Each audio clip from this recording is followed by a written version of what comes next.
U are listening to Kerala's number 1 FM station club FM 94.3. കൂടെയുള്ളത് അനുരൂപാണ്. നമ്മുടെ കൂടെ ഇനി ചേരാൻ പോകുന്നത് കൊറിയോഗ്രാഫറാണ്. ഒരുപാട് സിനിമകൾക്ക് വളരെ ഡിഫറെന്റ് ആയിട്ടുള്ള യുണീക്ക് ആയിട്ടുള്ള കൊറിയോഗ്രാഫി ചെയ്തിട്ടുള്ള ഡാൻസ് മാസ്റ്റർ ആണ് നമ്മുടെ കൂടെ ഇനി ചേരാൻ പോകുന്നത്. ഹലോ, ഹായ്, നമസ്കാരം. ഹലോ, നമസ്കാരം. യെസ്, ക്ലബ് എഫിലേക്ക് സ്വാഗതം. Thank you. എന്റെ പേര് ഇംതിയാസ് അബൂബക്കർ എന്നാണ്. കൊച്ചി സ്വദേശിയാണ്. ഞാൻ മലയാള സിനിമയിൽ കൊറിയോഗ്രാഫറായിട്ട് വർക്ക് ചെയ്യാണ്. സൂപ്പർ. അപ്പൊ ഇന്ന് പ്രേക്ഷകരിലേക്ക് എത്തിയിട്ടുള്ള ഒരു കൊറിയോഗ്രാഫി ഉണ്ട് റൈറ്റ് നൗ, അല്ലേ? അതെ. കമ്മ്യൂണിസ്റ്റ് പച്ച എന്ന സിനിമയുടെ ഒരു സോങ് ഇപ്പൊ ഇറങ്ങിയിട്ടുണ്ട്. പുരകത്തി എന്നാണ് ആ സോങ്. ആക്ച്വലി ഇതൊരു ഒരു ഡിഫറെന്റ് എന്താ പറയാ, ഒരു ഡിഫറെന്റ് മേക്കിംഗ് ആണത്. ഹക്ക എന്ന് പറയുന്നൊരു ഡാൻസ് ഫോമിൽ നിന്ന് നമ്മൾ അഡാപ്റ്റ് ചെയ്ത ചെറിയ സംഭവങ്ങളാണ് അതിൽ ചെയ്തിരിക്കുന്നത്.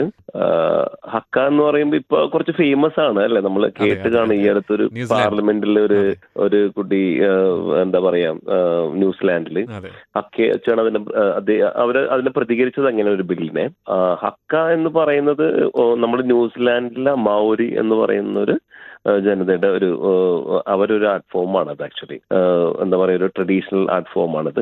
ഇത് പല ഒക്കേഷൻസിലായിട്ട് അവർ ചെയ്യാറുണ്ട് കേട്ടോ. അത് ഫ്യൂണറലാണെങ്കിലും നല്ലൊരു ബർത്ത്ഡേ ആണെങ്കിലും ഇപ്പൊ എന്തെങ്കിലും പ്രതികരിക്കണമെങ്കിലും ബാറ്റിൽ ഉണ്ടാവുമ്പോഴൊക്കെ ഈ ഹക്കയിലൂടെയാണ് അവർ ചെയ്യാറ്. അപ്പൊ വളരെ എനർജറ്റിക് ആയിട്ട് ഉള്ള ഒരു സംഭവമാണ് ഹക്ക എന്ന് പറയുന്നത്. അപ്പൊ ഈ സോങ് നമ്മളുടെ മൂവിയിലേക്ക് വരാം. നമ്മുടെ സോങ് വന്നപ്പോൾ അപ്പോൾ എൻ്റെ അടുത്ത് ഇത് നമ്മുടെ ഇതിന്റെ ആക്ടറുടെ സക്കരിയാണ് എന്നെ വിളിക്കുന്നത്. അപ്പോൾ ഞങ്ങൾക്കൊരു സോങ് ഉണ്ട്, കമ്മ്യൂണിസ്റ്റ് പച്ച എന്ന സിനിമയിലാണ്. ഒരു ടിപ്പിക്കൽ സാധനമാണ്, ഒന്ന് ചെയ്യാൻ പറ്റുമോ ഇത് നോക്കുന്നു. ഇത് കേട്ടു. അപ്പോൾ നമ്മൾ സ്വാഭാവികമായിട്ടും ഇത് കണ്ടിട്ടുണ്ട് ഈ ഒരു പരിപാടി, പക്ഷെ ഇതിനെക്കുറിച്ച് കൂടുതൽ ഡീറ്റെയിലിംഗിൽ പോയിട്ടില്ല. പക്ഷെ അന്നാണ് ഞാൻ ഇതിനെക്കുറിച്ച് കൂടുതൽ റിസർച്ച് ചെയ്തത്, ഈ ഒരു ഫോമിനെ കുറിച്ച്. സത്യത്തിൽ വളരെ ഇൻട്രസ്റ്റിംഗ് ആയിരുന്നു ഇത് കൊറിയോഗ്രാഫി ചെയ്യാൻ തന്നെ. ഒരു ഡിഫറെന്റ് പരിപാടികളാണ് അത്. എല്ലാവരും കണ്ട സംതിങ് ഇൻട്രസ്റ്റിംഗ്, യൂണിക്, ഇൻട്രസ്റ്റിംഗ് ആയിരിക്കും സംഭവം. ഓക്കെ, ഇനിയുമുണ്ട് വിശേഷങ്ങൾ. അടുത്ത പാട്ടിലേക്ക് പോകാം. ഇനി വരുന്നു Shreya Ghoshal and Divya Kumar team on club FM. Just sit back, relax and enjoy. Have ton കണക്കിന് ഫൺ, ടൺ കണക്കിന് മ്യൂസിക്. ഇന്ന ഡാൻസ് ഫോം ആണ് ഒരു പർട്ടിക്കുലർ സോങ്ങിന് വേണ്ടത് എന്നുള്ള ഡിസിഷൻ എപ്പോഴാണ് എടുക്കുക? എപ്പോഴും അത് ഒരു സോങ് ആക്ച്വലി അത് ഡയറക്ടർ കോളാണ്. അത് അവർ ഓൾറെഡി അവർക്ക് ചിലപ്പോൾ ഒരു റെഫറൻസ് ഉണ്ടാവും, അല്ലെങ്കിൽ ഒരു ഐഡിയ ഉണ്ടാവും. ഞങ്ങളുടെ ചിലൊരു സോങ് മാത്രമായിരിക്കും ചെയ്തു തരുന്നത്.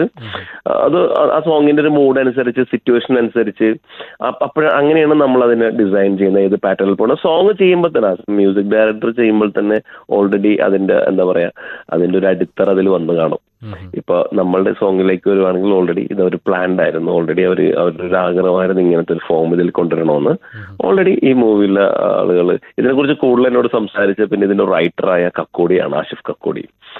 അപ്പോ ഇങ്ങനെ ഒരു ഫോം കൊണ്ടുവരണം. പിന്നെ ഞാൻ അതിനെക്കുറിച്ച് റിസർച്ച് ചെയ്തു. അപ്പൊ അവർ പറഞ്ഞു ഇങ്ങനെയാണ് നമ്മുടെ സംഭവം. പിന്നെ ഞാൻ അക്കയെ കുറിച്ച് ഒരുപാട് റിസർച്ച് ചെയ്തു. അപ്പോൾ സത്യത്തിൽ അക്ക എന്ന് പറഞ്ഞ അതൊരു ഡാൻസ് ഫോമായിട്ട് കാണുന്നതിലുപരി ഭയങ്കര ഒരു ഡിവൈനായ സംഭവമാണ് അത് ആക്ച്വലി അക്ക. അപ്പോ എന്താ പറയാ, അതിന്റെ ഒരു സോങ് ഉണ്ട്, ഒരു കമ്മത്തെ എന്ന് പറഞ്ഞത് 1820 അവരൊരു ഈ മൗറീസിന്റെ അവരുടെ തന്നെ ഒരു ചീഫ് ചെയ്തൊരു സംഭവം ഉണ്ട്. അത് കേൾക്കുമ്പോൾ തന്നെ നമുക്ക് ഭയങ്കര നമ്മളുടെ നാട്ടിലെ ഒരു സംഭവം ഉണ്ടല്ലേ, ഭാരതം എന്ന് കേട്ടാലോ അങ്ങനെ അറിയാലോ, നമ്മൾ പറഞ്ഞ കേരളം എന്ന് കേട്ടാലോ തിളക്കം ചോര നരമ്പുകൾ എന്നൊക്കെ നമ്മൾ കേൾക്കാറുള്ള ഒരു സാധനം ഉണ്ടല്ലോ. അതുപോലത്തെ ഒരു സാധനമാണ് അവരുടെ കമ്മത്തെ എന്ന് പറയുമ്പോൾ തന്നെ ഐ ലീവ് എന്നാണ് അവർ പറയണത്. It is my time, it is my movement എന്നൊക്കെ പറഞ്ഞാണ് അവർ പറയുന്നത്. അത് എന്താ പറയാ, നമുക്ക് ഭയങ്കരമായിട്ട് ചാർജ് ആവും, മനസ്സിലാവുണ്ടോ? അങ്ങനത്തെ ഒരു ഫോമാണ്. ബട്ട് അതിലുപരി ഭയങ്കര എനർജി ഒരു ആവശ്യമുള്ള സംഭവമാണത്. നന്നായിട്ട് വന്നിട്ടുണ്ട് അങ്ങനെ ചിലതൊക്കെ. ഇനിയിപ്പം അപ്കമിങ് മൂവീസ് ഒക്കെ ഒപ്പം തന്നെ വളരെ പോപ്പുലർ ആയിട്ടുള്ള ഒരുപാട് പാട്ടുകളുണ്ടല്ലോ, അല്ലെ?